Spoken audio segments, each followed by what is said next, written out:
नाइंसाफियां जहां जहां दर्ज है हम उन्हें पहचानते रहेंगे, इस उम्मीद में कि कभी न कभी किसी का ईमान जागेगा, और ईमान जागता है। उमर खालिद के लिए लगता है कि सब कुछ एक कठोर दरवाज़ा बना दिया गया है। हम कोशिश करते रहेंगे कि उमर खालिद के साथ जो मामला है उसको उठाते रहें, आप लोग बोलते रहें। ये बात दुनिया तक फैलती है कि एक नौजवान लड़के को जिसकी पीएचडी ही, चार्जशीट से पहले अदालतें उसकी पीएचडी पढ़ लें तो उसके बारे में नज़रिया बदल सकता है। लोग देख सकते हैं कि वो एक छात्र के रूप में कैसा रहा होगा। इस महामारी में भी किसी को ये याद रहा कि इस एक कोई उमर खालिद है जिसे बाहर नहीं भेजना है। अदालतों के मंच से बड़े बड़े न्यायाधीशों का बोलना हमें खाली सा लगता है। उमर खालिद एक बहुत बड़ी साजिश का शिकार हुआ है, जिसके तहत तंत्र ने अपना पहला परीक्षण किया। उन एंकरों को कुछ नहीं होता जो दिन रात दंगा फैलाते, लेकिन दंगा भड़काने के आरोप में एक पीएचडी के छात्र को सलाखों के पीछे भेज दिया गया।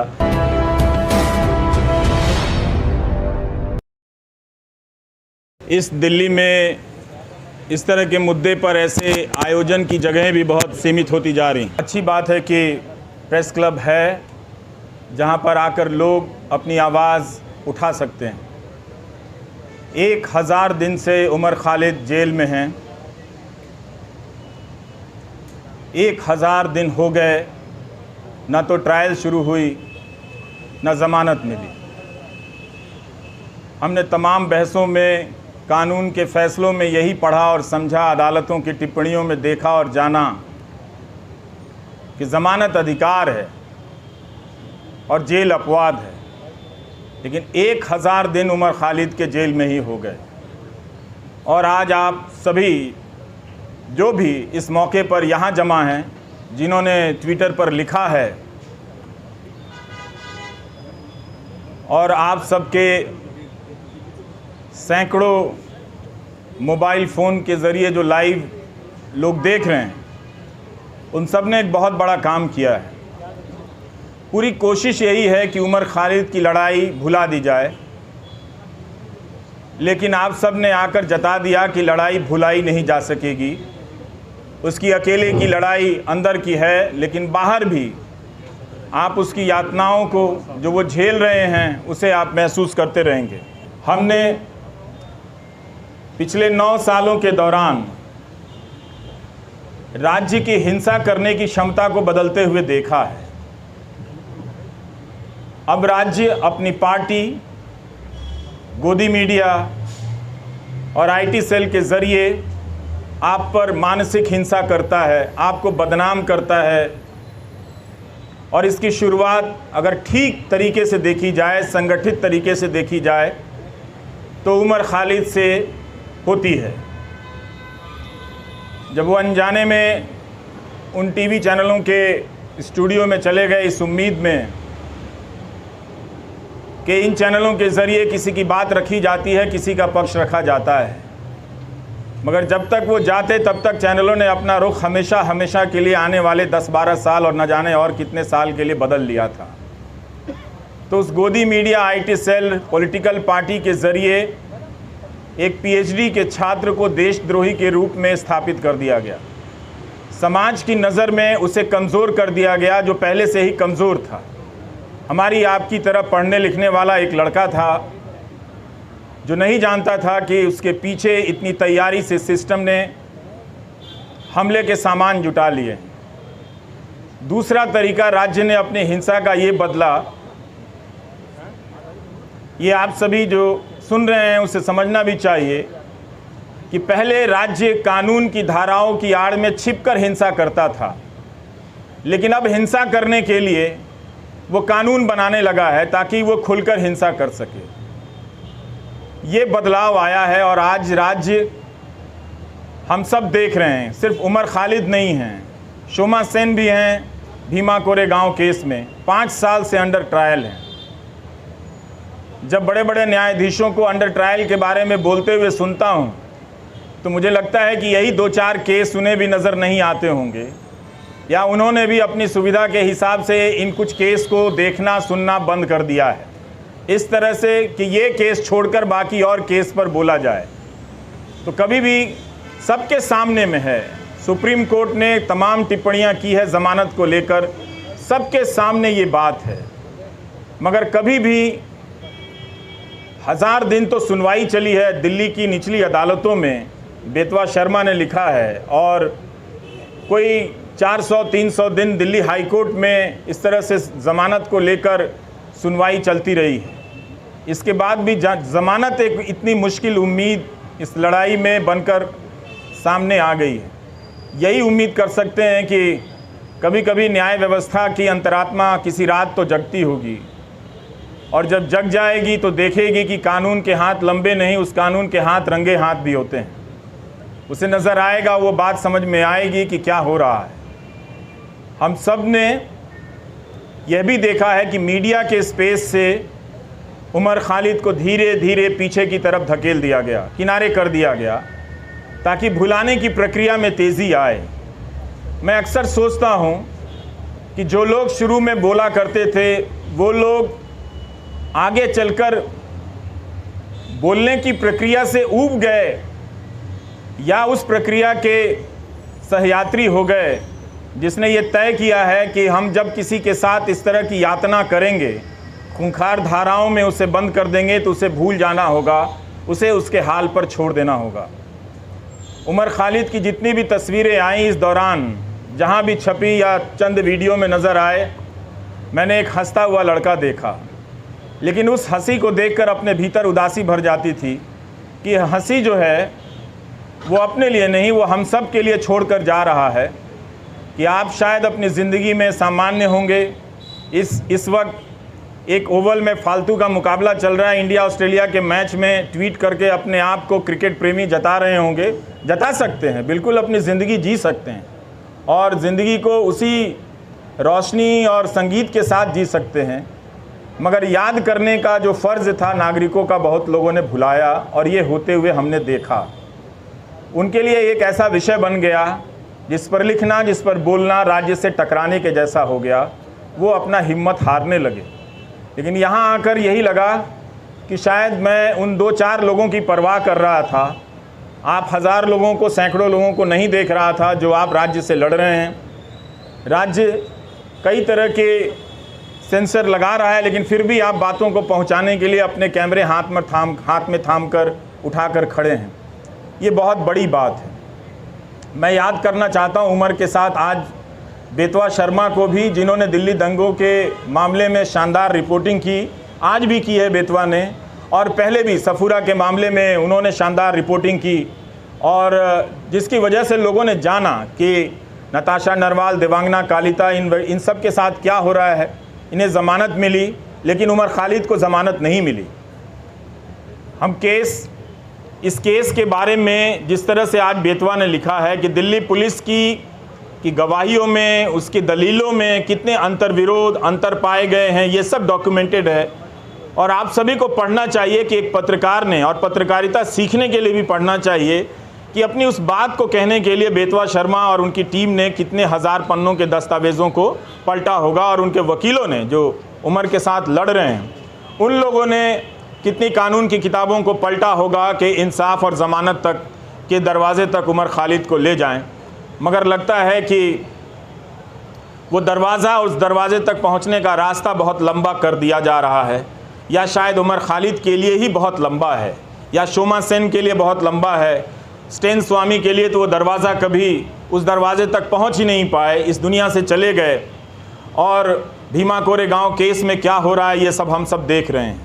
नेहा मसीह ने कितनी बार इन सब चीज़ों को याद करने की ज़रूरत है। वॉशिंगटन पोस्ट के ज़रिए रिपोर्ट की कि भीमा कोरेगांव केस में लोगों के कंप्यूटर में फर्जी फाइलें डाल दी गईं, जिससे उन्हें प्रधानमंत्री की हत्या की कथित साजिश के आरोप में आरोपी बनाया जा सके, और लोग इन धाराओं में, इस मामले में कई महीनों से जेल में हैं। इसलिए उमर को याद करना, उमर के साथ साथ इन तमाम मामलों में बंद कर दिए गए लोगों को याद करना भी है। और ये अच्छी बात है कि रोना विल्सन को कोई याद नहीं कर पाता है, शोमा सेन को कोई याद नहीं कर पाता है। वो कुछ बंदिशें लगी हैं, याद करने वालों ने अपने लिए कुछ कायदा चुन लिया है कि हम इन्हें याद करेंगे, इन्हें याद करने में ज़्यादा सुरक्षा है, इन्हें याद करने में ज़्यादा ख़तरा है, तो वो अपनी सुविधा के हिसाब से किसी को याद करते हैं, किसी को याद नहीं करते हैं। तो उसमें उमर खालिद की जगह अब भी ऐसी बनी हुई है, आप लोगों ने बना कर रखा है कि आप लोग उसे याद करेंगे, और जब भी उसे याद करेंगे उसके चेहरे के साथ साथ इन सभी चेहरों का चेहरा सामने आएगा। और आपके पिता SQR इलियासी जी, जब हम अपनी रिपोर्टिंग की दुनिया में कदम रख रहे थे तो आपके पास न जाने कितनी मर्तबा हम लोग अपने कैमरे को लेकर गए हैं, और एक ज़िम्मेदार नागरिक के तौर पर आपके बयान लेने के लिए मैंने आपकी चौखट पर तमाम बड़े मीडिया को देखा है, जो अब शायद आपसे दूरी बनाता होगा किसी एहतियात की चिंता में या किसी सरकार की चिंता में, वो जो भी है। लेकिन प्रेस क्लब की ये सभा आश्वस्त करती है कि राज्य के पास ताकत तो बहुत है, लेकिन आप लोगों के पास इरादे भी कुछ कम नहीं हैं। आप लोग याद कर रहे हैं उसे, इस 1000 दिन को आपने यूँ खाली जाने नहीं दिया। याद करके बता दिया कि नाइंसाफ़ियाँ जहाँ जहाँ दर्ज है हम उन्हें पहचानते रहेंगे, उनके बारे में हम लौटते रहेंगे और लोगों को बताते रहेंगे। हम और आप यही काम कर सकते हैं, इस उम्मीद में कि कभी ना कभी किसी का ईमान जागेगा, और ईमान जागता है, और लोग उन फैसलों को पलट कर देखेंगे, उन गवाहियों को देखेंगे। दिल्ली पुलिस में भी बहुत सारे अच्छे लोग हैं, वो लोग समझेंगे कि उनके हाथ से किस तरह की नाइंसाफ़ी हो रही है। उनकी रातों की नींद भी ख़राब होगी किसी वक्त में, जब वो खुद किसी नाइंसाफ़ी के दौर से गुज़र रहे होंगे, तो अपने द्वारा की गई नाइंसाफ़ियों को याद तो करेंगे ही। हम सब याद करते हैं, वो भी इंसान है, वो भी याद करेंगे। लेकिन उमर खालिद के लिए लगता है कि सब कुछ एक कठोर दरवाज़ा बना दिया गया है, लकड़ी का ऐसा दरवाज़ा जहां इंसान नहीं खड़ा है, लकड़ी का कुछ लकड़ी की मूर्तियां ही बनी हुई हैं, वही फैसले ले रही हैं, उनका शायद दिल नहीं धड़कता है। हम कोशिश करते रहेंगे कि उमर खालिद के साथ जो मामला है उसको उठाते रहें, आप लोग बोलते रहें। बोलने के लिए बहुत ज़रूरी है कि इस केस के डिटेल में जाएं, जिस तरह से बेतवा शर्मा ने आज रिपोर्टिंग की है। इतनी बड़ी मीडिया की फ़ौज है इस दिल्ली शहर में, पूरे देश की मीडिया को ख़त्म कर दिया गया कि दिल्ली में मीडिया है, क्योंकि नेशनल मीडिया है, वो राज्यों और ज़िलों की परवाह करता है। लेकिन अंत में ये नेशनल मीडिया भी ख़त्म हो गया, और आज आपके बीच उसकी मौजूदगी नज़र नहीं आती है। कोई हाथ उठाकर नहीं कह सकता कि हाँ वो यहाँ पर खड़ा है और उसके चैनल पर उसका लाइव प्रसारण हो रहा है। अगर कोई ऐसा है तो उसके लिए ताली बजा दीजिएगा, नहीं तो आप सब अपनी निष्ठा और अपने कर्तव्य निष्ठा के प्रति खुद ही ताली बजा लीजिए। आपके लिए तो कोई आएगा नहीं। इस धूप में आप लोगों ने इतनी मेहनत की है, बहुत बहुत शुक्रिया कि हम सब ने आज उमर खालिद को याद किया है। ट्विटर पर जिन लोगों ने लिखा है जो यहाँ नहीं आए हैं, उनकी सॉलिडारिटी को भी स्वीकार करना चाहिए, उसे भी मंजूर करना चाहिए, उसे भी एक तरह से उसकी पहचान होनी चाहिए। कैसे तमाम अनजान लोगों के ज़रिए भी ये बात दुनिया तक फैलती है कि एक नौजवान लड़के को, जिसकी PhD ही चार्जशीट से पहले अदालतें उसकी PhD पढ़ लें, तो उसके बारे में नज़रिया बदल सकता है। लोग देख सकते हैं कि वो एक छात्र के रूप में कैसा रहा होगा। उमर खालिद की दोस्त आकांक्षा अपेक्षा प्रियदर्शनी का मैं एक नोट पढ़ रहा था कि जब वो मिलने गईं और उमर खालिद ने बताया कि कोविड के दौरान सुप्रीम कोर्ट के आदेश से कई लोगों को जेल से बाहर जाने की इजाज़त दी गई, और जब वो लौट कर आए तो उन्होंने पूछा कि आप अभी तक यहीं हैं। मतलब उस महामारी में भी किसी को ये याद रहा कि इस एक कोई उमर खालिद है जिसे बाहर नहीं भेजना है। उस महामारी में भी उसकी पहचान याद रखी गई, उसकी निशानदेही को याद रखा गया। इस तरह की नाइंसाफ़ियाँ जो एक आम कैदी को मिलनी चाहिए, वो भी उसे नहीं मिलती नज़र आ रही। ये बहुत चिंता की बात है। और जब तक ये है, अदालतों के मंच से बड़े बड़े न्यायाधीशों का बोलना हमें खाली सा लगता है, हल्का सा लगता है कि वे अंडर ट्रायल और अधिकारों की बात बहुत संजीदगी से करते हैं। कई बार ऐसा लगता है कि शायद वो बात कहने के लिए करते हैं, नहीं तो ये बात अपने फैसलों में ही पलट कर देख लेते कि जब सबके लिए वो फैसला हुआ था तो क्यों इस व्यक्ति के लिए, क्या वो व्यक्ति इतना ज़्यादा ख़तरनाक है। मीडिया अगर धारणा बना देगा, गोदी मीडिया का एक एंकर रोज़ दंगाई मानसिकता फैलाता है, उसके खिलाफ कोई कार्रवाई नहीं हुई, और उस तरह के एंकरों से किसी को देशद्रोही बना दिया जाता है, उस पर राज्य व्यवस्था और न्याय व्यवस्था उसे लेकर इतना क्रूर हो जाती है, कोई दया भी नहीं दिखाती है, उसका प्रदर्शन नहीं करती है। हमारे तमाम न्यूज़ चैनलों के एंकरों ने बुलंदशहर के मामले में क्या हाल किया आप सभी ने देखा होगा। वो कल्पना कर लेते हैं कि मूर्तियां जिन्होंने खंडित की वो किस समुदाय के होंगे, वो रिपोर्टिंग अब नहीं करते। इसी तरह से उन्होंने उमर खालिद के बारे में कल्पना कर ली और उसे वास्तविकता में बदल दिया। ये तो गनीमत है कि वहाँ की पुलिस डिपार्टमेंट को ये बात समझ में आ गई कि कुछ खतरनाक चीज़ें हैं। वो अपराधी पकड़े गए और उनके धर्म का नाम का धर्म कुछ और निकल आया। नहीं तो पता नहीं वो एंकर उस घटना के बहाने इस समाज में कितनी जहर और कितना आग फैला दिया होता, और किस तरह के खेल खेले जा रहे हैं इस तरह से। तो इन बातों को देखना है, समझना है कि उमर खालिद एक बहुत बड़ी साजिश का शिकार हुआ है, जिसके तहत तंत्र ने अपना पहला परीक्षण किया कि क्या किसी निर्दोष छात्र को इस तरह से चिन्हित कर, देशद्रोही बताकर, उसे एक तरह से देश के लिए खतरे के रूप में प्रोजेक्ट कर उसे जेल की सलाखों के पीछे भेजा जा सकता है। और ये उनका परीक्षण उमर खालिद के मामले को देखकर या भीमा कोरेगांव के केस को देखकर लगता है कि सफल हुआ। सत्ता ने लोक लाज की परवाह भी छोड़ दी है। स्टेन स्वामी के निधन के बाद भी उसे कोई फर्क नहीं पड़ा, किसी बात का कोई फर्क नहीं पड़ रहा। यही आज की सरकार का उसकी समझ है या उसकी पहचान है। हम सबको ये नोट करने की बहुत ज़रूरत है।